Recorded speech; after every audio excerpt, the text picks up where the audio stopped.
All right, and we're live. Yeah. Awesome. Nice. All right, guys, what's up? Shawn Bowen, Full Circle Investment Group, and wholesalingoutofthebox.com. So we're here talking about a project that we walked in on and helped funded on the rehab side of things. And Jacob's going to speak to you guys about how he found the deal, how he came up with the numbers, and then kind of how it all played out. And then we're going to go off of some questions that we have for him, and then kind of walk you guys through the house, and then finish up and just explain the deal. Okay? So a little bit about Jacob. He'll tell you about himself and how we linked up, and then we'll talk about the deal. Nice. So what's up, guys? Jacob McPherson, been in the investor world now for about 2 years, which is actually pretty much right in that show. I was one of the original group members in Wholesaling Out of the Box. So when I first got into the game, I did probably what most people do. I went to one of the 3-day weekend seminars. Found out that there's no way in hell that I could possibly afford $50,000 to learn how to invest in real estate. And then the following couple of weeks, I attended my first trade meeting, and that's when Shawn asked me for the first time around. So I didn't have the nerve to go up and do myself that day. So I did it until the following month. But finally, right when I did, Shawn was super open, welcoming as always, and basically said, "Hey, sounds like you're trying to go down the right path. Why don't you come and join a meeting?" And that's how we grew. So been with Wholesaling Out of the Box since then. So it's for 2 years, and been with acquisitions management for Full Circle Investment Group for almost a year now, almost a full year. So that's a little bit about my background, how I got started. Only primarily did wholesaling for those 2 years, and I have 6 deals under my belt total, and working towards, and this is actually my first rehab, so this is just part of that growth process that we all long for. So cool. All right, so guys, we're gonna go over some questions. How did you find this deal? So this deal came through the probate process. Mm-hmm. So this is one where it was basically just a cold call out of nowhere. I actually remember the seller initially didn't really want to entertain me over the phone, which was kind of funny. She felt like an investment type of deal wasn't really for her. And because of that, she really just had no interest in talking to somebody else who was basically going to give her the same offer, so to speak. I then told her that, which is true, that my wife and I were actually looking for our first home, and this seemed to be in an area, in a neighborhood that we wanted to potentially live in. So I said, I might be able to get you a little bit more than the typical investor type of deal because of that, because we are looking to live in it long term. And once we started going down that route, she opened up a little bit and came out. I brought my wife, we brought our dogs, and sealed the deal. So pretty much started getting into it, and that was it. Sealed the deal. Nice. All right, talk about the creative financing aspects and how you put this deal together. Kind of a quick explanation of what you did and pieced a few things together to make this happen for you. Yeah, sure. So initially on the when we started talking about the loans real quick, right? So the idea of doing a rehab loan traditionally was kind of turning out to be a little bit of a painful process. So we started talking to family members and specifically my wife's family, and then started getting you involved in the conversation. The way that we did it is that my father-in-law and I were buying a $100,000 loan, and then you're at the table for the rest of the repairs. So all creative, all private financing on the front side of the house. Both my father-in-law are going to walk away with some money, of course, so that there's some for them. And then once we hit the 6 months mark, we'll go ahead and refinance back out with a traditional mortgage, and we should be good to go. And then we'll just be a normal homeowner. What were the numbers on this? If you go quick numbers on it, what were all the numbers and how they break down? Okay, so quick numbers, we are let's call it $75,000, easy math on the rehab. We won on the purchase once you start factoring in the interest, and overall it's about $315,000, and we expect it to appraise probably around $370,000, $380,000. So knowing that we're going to be living in it, of course, right? We're not selling it at the end of the day, so we would have somewhere between $60,000 and $70,000 of equity. in the home right off the bat when we go to refi back out. Very cool. Very cool. All right. And what is it going to look like when it's all done? What kind of project? What kind of project is this thing going to look like? Let's talk about that. Oh man, the thing has changed a few different times, right? It has, yeah. So, so we kind of started coming in here, right? Initially, we were looking at it more from the investor side of the house, since that's my experience. So we knew that we were going to be close, but I'm sure that many of you can probably relate to this if you have purchased a home, and especially if you have a wife. Once my wife started getting involved in the conversation, things started to change pretty rapidly. Mm-hmm. So because obviously, since we're living here, there's a couple of other, I would say, wanting to. So some of the big things right off the bat. So pretty much it's a rehab, right? So the only thing that was good was the roof. So based on rehab, we decided to stick with the HVAC and stick with the hot water heater for the time being, since they are both working. But outside of that, I mean, we are ripping out walls, opening up the space. We're completely changing the layout of the master bathroom and the hallway bathroom. Literally rerouting plumbing, rerouting electrical, opening up all the walls. Some of it's going to end up being replaced. Yeah. It's a little project. Just small one. All right. So, guys, what we're going to do is just kind of walk you through this thing and give you an idea of what it looks like. If you guys been following Jacob, you've probably seen from when he first got in here and started looking at videos and project and what things look like. And, there's 5 layers of floor somewhere in this house he was talking about. So we're going to walk through on this thing and let you guys get a look at it. And then we'll finish up with timeline of what they're expecting. Well, he talked about it, right? Like what they're expecting to finish, what their timeline is, what their contingencies are, and just what overall this feels like as a project, right? So let's kind of take you through. We'll start at the front. We've got some work going on outside, guys. So, and it was kind of raining, so we're going to stay inside for the most part. But we'll start from the front, work our way around, and give you an idea about the layout of the house. So let's see, and we got 20% battery life. Nice. All right. Let's get the camera ready to go. Back camera.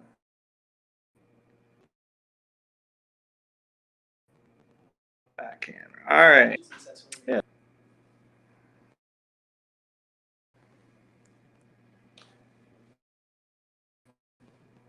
There we go. All right. So I think we got Jacob. So we're going to try to stay as close as possible, guys, so he's not echoing, and then so that you guys can see what he's looking at and doing. Okay. Go for it. So first thing we did, or things was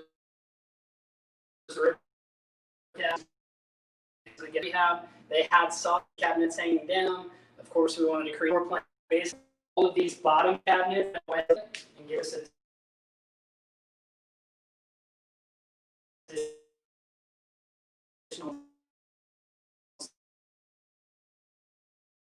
we're going to blow out this wall right here as well. Kitchen cabinet between the kitchen and the living space. Initially, it just didn't really, didn't really suit the increase in value. So full kitchen. This is the den. In here, we had wood paneling sheets up throughout the entirety of it. We had faux beams running across the ceilings. We had bookshelves on each side of the fireplace. So we have ripped out all of that. And we're basically just going to go back with sheetrock, right, new paint, and just kind of lighten it up and basically just bring it up to date.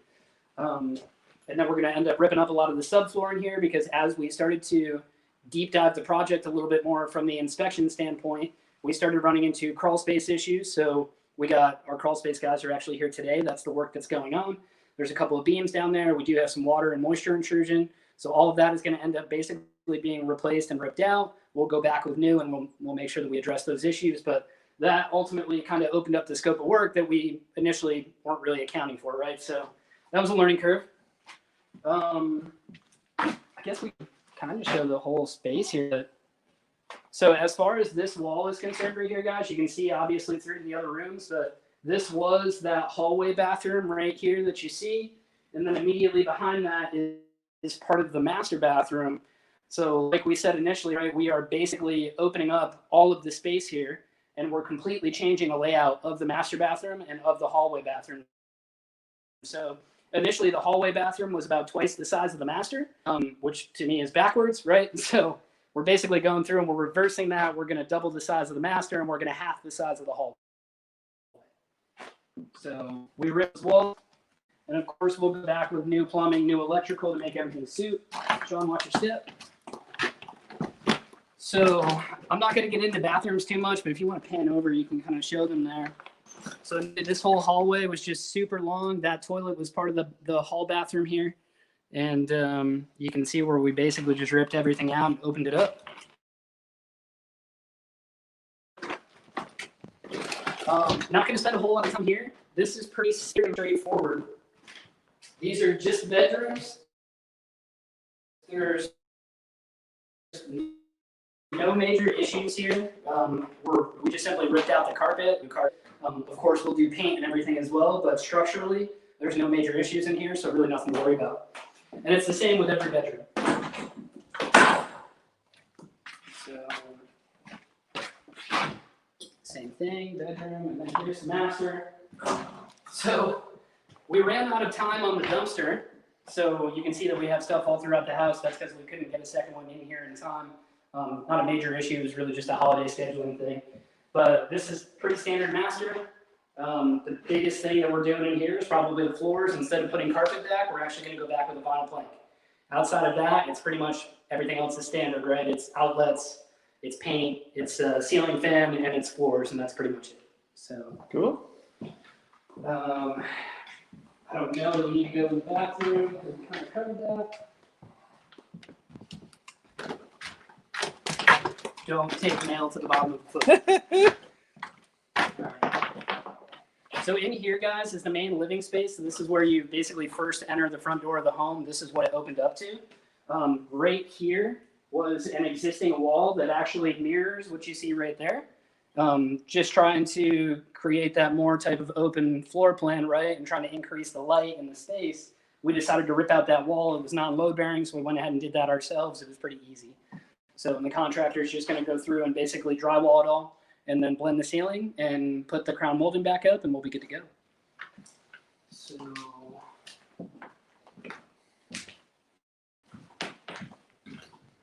in here, as well as over, I didn't point it out, but on the main load-bearing wall, we are actually going to open up these, I guess, frames just ever so slightly.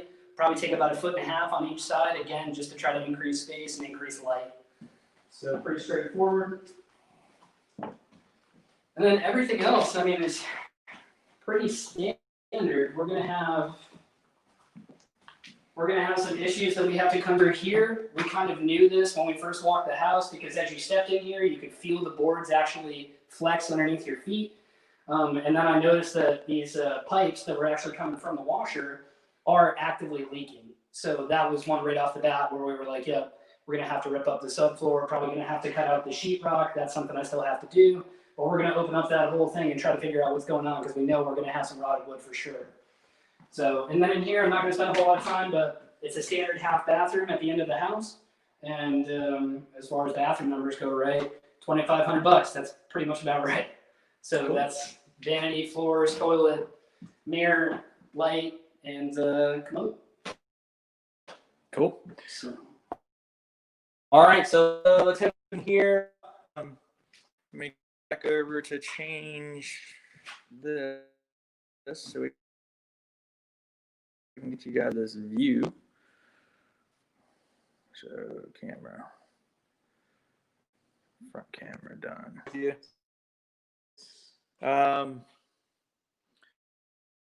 Let's let it catch here. Let's talk about kind of like finishing this thing out. How long is the project going to take? So on the rehab itself, it should be about a 4-month timeline. I think that that's a little generous. We're expecting to be done in closer to, like, let's call it 12 to 14 weeks, so 3.5. Of course, we accounted for overages, right? Because we know that that's probably going to happen. and the refi needs to happen in 6 months. So we needed to make sure that we could start that process in a timely manner to make sure that we get the lenders paid off in the time frame that we agreed to, so that everybody's happy. Cool. So guys, there's a really good example and a really good breakdown of kind of a project that we've worked with, and how Jacob how he got the deal, what he's doing with the deal, how he's refining out of the deal, and ultimately knowing all the numbers across the board. So I appreciate you guys taking the time to hang out. If you guys are ever interested in doing a deal, let us know. Reach out to us. You can reach out to me privately. You can reach out to Jacob. But we're all here to help you guys, and definitely looking for people to work with on the next joint venture project. So we'll see you on the next one. Thanks. Thanks, guys. All right, awesome. Jacob and Shawn, are you still there? You froze. So that was super spotty, right? Yeah. I'm hoping that when I go back through and get the audio, it won't be as bad, because that's happened to you before and the audio is still fine and the video is still fine because of how it records. We'll see. Did you hear any of that? Super spotty now. It's going out on me. Can you do the second part in your car?